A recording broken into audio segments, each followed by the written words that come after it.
This Saturday at 3:30 p.m. Eastern Time, 2:30 p.m. local time in the Central Time Zone, streaming on CBS and Paramount Plus, we have the 24th ranked Michigan Wolverines traveling to Champaign, Illinois to be hosted in a top 25 Big Ten matchup by the 22nd ranked Illinois Fighting Illini. I already made a preview and prediction video discussing this game, and if you haven't watched it already, I encourage you to do so. The link to that is in the pinned comment. Just wanted to let you know that before I spoil my prediction and give you, well, the topic that we're going to be talking about today. And speaking of which, I picked Illinois to win 30-24 in this matchup. And what we're going to be talking about today is a few reasons why I believe Illinois will win this game. 5 reasons, to be exact. I also made a video that you can find in the pinned comment that talks about 5 reasons why Michigan can win this game. This is a big-time matchup in my mind, especially as it relates to the Big Ten. Both of these teams have not yet mathematically been eliminated from the college football playoff, and with a few balls that bounce their way, rather, it's possible for them to make it, or at least to build on 2024 to have a great 2025 season. So check that video out and make sure as well, before we dive in, to subscribe to the channel, to click the notification bell, to like the video, to share this channel around to other college football fans who love the sport like we do. Also, comment your thoughts down below, a few reasons or at least one reason why you think Illinois can win this game. As I already said, please check out my Illinois versus Michigan preview and prediction video and why Michigan can beat Illinois video via the link in the pinned comment. Thank you very much for that. And also join our Discord server via the link in the description and down below in the pinned comment, where we talk about college football 24/7. And also in the link in the description, you can find my Patreon page and merchandise store if you want to support the channel monetarily. Gain yourself access to my picks that I release on Friday for all Power 4 games, or want to get college football with Sam merchandise, well, that's what the merchandise store is for. Thank you very much. The things that you can do for free are actually the things that help out the channel the most. Watching the video all the way through, liking, sharing, subscribing, commenting, and joining the Discord server. We will be doing a giveaway at 20,000 subscribers, by the way. A big one that will include multiple people. So thank you for doing all those things, and let's jump right in to reason number 1, why Illinois will beat Michigan. And that is high upside, responsible quarterback play. Luke Altmaier is not just a high upside quarterback who happens to also have a low ceiling. He's not Aiden Giles. He is not a responsible quarterback play, a game manager who also completely lacks upside. Let's say like Cade McNamara. I like Cade McNamara, but it's just a fact of who he is.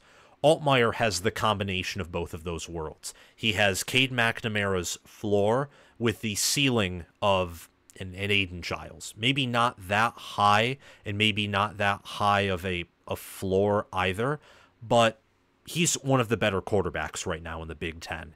He has a 73.2 QBR, which is top 40 nationally, so he's in that upper third of quarterbacks nationally. His passer rating would suggest he's even better than that.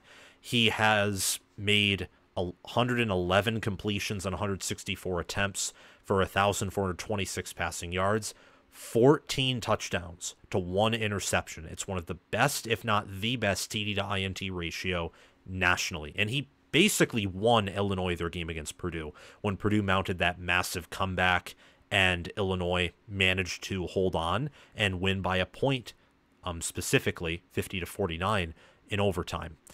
Altmaier also has 90 rushing yards and a rushing touchdown, and we'll actually be talking about his legs later in this video, as I do think they are a reason why Illinois will beat Michigan. It's something that Michigan hasn't seen all that much, but besides that, he has been very accurate this season. He has been well poised. He knows how to find his receivers, how to read defenses, and he's so much better than he was last year. Last year, the now junior from Starkville, Mississippi, was 175 for 270, completed 64.8% of his throws for 1,883 yards. He averaged 7 yards per attempt, 13 touchdowns, 10 interceptions, got sacked 34 times, and he had a 131.9 passer rating. This season, He's averaging 1.7 additional yards per attempt. He already has one more passing touchdown than he did last season, 9 fewer interceptions, a 167.7 passer rating, and he's been sacked 19 times. Assuming that the offensive line is going to perform about as well as it has in the first 6 games and the final 6 games, Altmaier could end up being sacked more times than he was last season, and yet he is putting up, just very, very good numbers. He has made Illinois' offense into a force to be reckoned with their wide receivers and tight ends. And speaking of which, that's what we're going to be talking about right now for reason number 2, because the quarterback is a more important position than wide receiver and tight end, especially when you're having a quarterback as good as Altmaier be involved in a matchup. But wide receivers and tight ends are very important too, of course. They are who catch the ball, who get the yards after contact and after completing a pass, or catching a pass, rather. They have 4 players, the Illini do, with 100 or more yards through the air, and 7 with at least 1 receiving touchdown. It's very impressive. You look at Illinois and their receiver room, where they have, of course, who now is a legend in Pat Bryant. Pat Bryant on the season has 7 receiving touchdowns, 452 receiving yards for 16.7 yards per reception on 27 receptions. Zachary Franklin, who transferred in from Ole Miss, actually leads the team in receptions with 28, but he has 346 receiving yards and just 1 receiving touchdown. Bryant's long reception is only of 37, so he's getting a lot of receptions that are in the 20s. Really good wide receiver with his hands, his route running, one of the better wide receivers in the Big Ten. And outside of those two, Zachary Franklin also has a very good set of hands. Colin Dixon, Hank Beatty, those are 2 other players with over 100 receiving yards, but they don't have a single receiving touchdown. Tanner Arkin has 2 receiving touchdowns on 10 receptions for 83 yards. Malik Elzy has a receiving touchdown. Same with backup running back Josh McCray. And Carson Goda, a tight end, has a receiving touchdown as well. And also Brandon Henderson, an offensive lineman, has a receiving touchdown on that trick play they ran against Nebraska. This is a solid receiver group. And solid's probably being a little bit too soft in terms of language. They are an explosive, balanced receiver group. They are tough. They will punish you. They will make you pay for any mistakes that you make in coverage. And part of Michigan's problem so far this season has been in coverage, honestly. Michigan's passing defense, let's check this out right here. Michigan's passing defense is 34th in opponent yards per pass attempt, allowing 6.4. They're 21st in opponent yards per completion, 10.4. And they are 101st in opponent passing yards per game, allowing 259.8 passing yards per game. These Illinois receivers, with the gamer they have in Luke Altmaier, can absolutely make Michigan pay through the air. And they have an advantage in the passing offense. Illinois could also have an advantage in the passing defense as well. Reason number 3 why they will win this game in my mind, and if you disagree, I think it's a good reason why they can win this game, is Illinois has done a good job of forcing turnovers, of taking advantage of opposing teams' mistakes, not just on the offensive side of the ball with their receivers and passing offense, but their defense too. Illinois' secondary, really their defense as a whole, has 15 passes defended, 7 total interceptions. They average about 1.2 interceptions per game. They allow opponents to pass for 7.3 yards per attempt and 11.5 yards per completion. And opponents complete around 60% of their passes, 62.94% of their passes on Illinois. Those latter 3 numbers, yards per attempt, yards per completion, and completion percentage, all of those by Illinois' opponents, are not even close to being inside the top 25. This is not a secondary that is fantastic or even great or near elite, certainly not elite in coverage, but what they are very good at is forcing turnovers and of taking advantage of mistakes. Illinois' defense this season has, again, 7 interceptions, 15 passes defended, a pick 6. They also have 7 forced fumbles and 3 fumble recoveries. Their linebackers are very, very good at forcing fumbles. Their linebackers in total have 5 forced fumbles. Xavier Scott has 1, and I'm just Miles Scott is the other. Pretty impressed with Illinois and the defense that they have compared to last year. Last season, their defense was not good whatsoever, and they played an easier schedule last year than they do this year, because last year they played Penn State. They played Penn State again this season, except they also have to play Oregon. And in the preseason, many expected Michigan to be better than they currently are right now. But these DBs, specifically Xavier Scott, Miles Scott, the safeties of Illinois, are ball hawkers, and they are players to pay attention to. And if Jack Tuttle and his receivers just make one mistake, they will take advantage. I can promise you that. Reason number 4, I think, is Illinois' creative play calling. This mainly applies to Barry Looney Jr. Watching him against Nebraska was a work of art. And also what Illinois was able to do in the first half against Penn State on one of their touchdown drives, and another drive that ended in a missed field goal, but they still got some yards. This Illinois offense finds ways to move the football, even if they don't have the most talented roster or their offensive line is a bit limited. See the fact they're averaging less than 4 yards per carry on the ground. And they're also, of course, giving up a lot of sacks. With the quarterback they have and the receivers they have, they're able to move the ball down the field.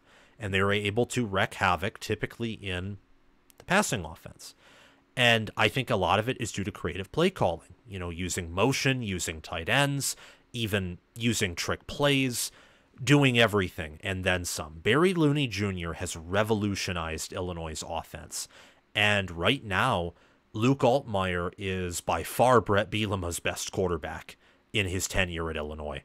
Way better than Arthur Sitkowski, much better than Luke Altmaier of the 2023 season, and he is much better than Tommy DeVito. And he has an awesome receiver corps. Illinois under Brett Bielema has had underrated receivers every year he's been there, but they can finally take advantage of them. And by receivers, I'm meaning wide receivers, meaning tight ends. I'm even meaning occasionally an offensive lineman if Illinois wants to send him in motion. This team uses calculated aggression, and they use their personnel to exploit defenses, specifically on the offensive side of the ball. And defensively, I think that Aaron Henry, as their DC, has taken big steps forward and learned a lot from his first year on the job last season. So this staff is creative, they're innovative, they know how to put their players in a position to win and help Illinois to punch above their weight class. And finally, reason number 5 is Luke Altmaier's mobility. The Big Ten does not see a lot of mobile quarterbacks. You have right now Will Howard, you have Dylan Gabriel, you have Luke Altmaier. I mean, you have Iowa's backup Brennan Sullivan. Jack Lausch has some mobility. I know that Billy Edwards Jr. for Maryland has some mobility.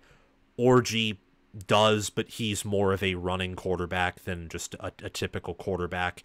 Aller now has some mobility, and there may be some other teams that I'm forgetting here. And by mobile, I mean not just they can escape out of the pocket, like let's say a Jack Tuttle or Ethan Kaliak-Manis, or maybe occasionally run the zone read. I'm talking about QBs who can put up significant yards in a given game. Not that they'll do that all the time, but they can. And Altmaier is one of those quarterbacks who can. When you factor out sacks, Altmaier has rushed for 202 yards on 30 carries, averaging around 7 yards per carry, and he also has a rushing touchdown. He does a very good job of, when he needs to, getting out of the pocket, or when he has an open lane, taking off and scrambling, and he has underrated speed. And I think that he will cause problems for Michigan's defense. As I mentioned, the Big Ten is not used to mobile quarterbacks. It's what gives Oregon and Ohio State, many who view as the top 2 teams in the Big Ten, a sizable advantage. And with Drew Aller being more mobile, and also his backup Bo Pribula being a very effective Wildcat quarterback, also gives them an edge. It's why Michigan went with Alex Orji, and did so after originally benching him because of how bad he looked in camp passing the football, because they thought that he would give them an edge running the football, and to a certain degree he did, at least over Davis Warren.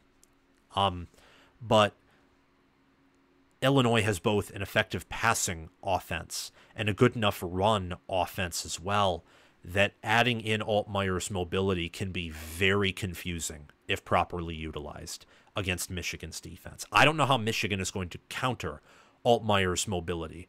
Of course, if they quickly envelope the pocket and sack him and get immediate pressure, that's one way to deal with it. But what if it's a designed run? What if he pulls it on a read?